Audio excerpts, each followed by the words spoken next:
Oke, Assalamualaikum warahmatullahi wabarakatuh. Jumpa di video yang seterusnya, perkongsian macam mana nak guna auto cruise. Kereta yang saya pandu sekarang ni adalah Proton Preve 1.C auto dan boleh dipandu secara manual. Tadi kita dah berkongsi macam mana kita nak guna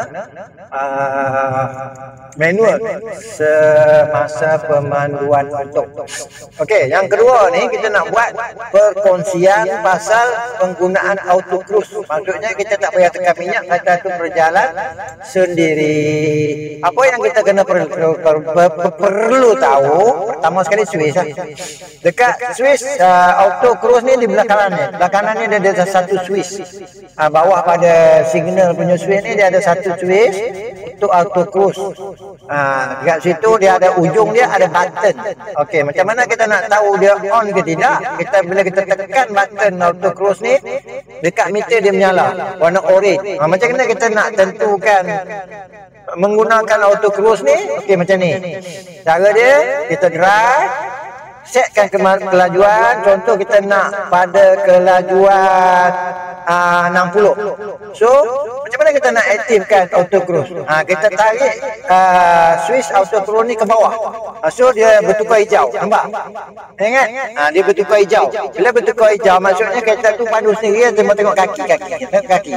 Mestilah lah macam tu. Tapi kelajuan dia 60 je lah. Naik bukit ke turun bukit ke apa 60 je. Okey, macam mana kita nak cancel auto cruise ni? Ada dua cara lah. Pertama, cara dia kita tekan brake. Nampak? Orange kan? Ni bertukar orange. Maksudnya penggunaan auto cruise tu cancel. Kalau kita nak on balik auto cruise ni, kita buat step yang pertama dan yang kedua tadi. Apa dia? Tarik button ataupun switch auto cruise ni ke bawah. Bila kita dapat kelajuan yang kita hendak. Contoh kita hendak kelajuan dia 80. Kita tekan sampai 80. Switch tadi kita dah on lah. Kita sampai 80, kita tarik auto cruise switch ni ke bawah. So dia bertukar hijau, nampak? Kat meter dia bertukar hijau. Ni dia buat auto cruise. Kaki ni kita tak payah tekan minyak, tak payah tekan apa. Dia berjalan lah. Dengan kelajuan 80 km sejam. Macam mana kita nak cancel? Tekan brake. Dia akan cancel. Nak on balik, tarik balik switch tu ke bawah. Itu cara dia. Boleh?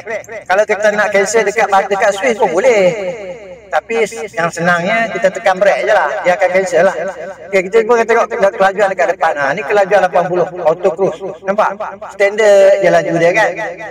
Senang lah. Kalau dekat highway boleh lah. Setelah kampung dah lah pakai auto cruise. Itu melampau sangat tu.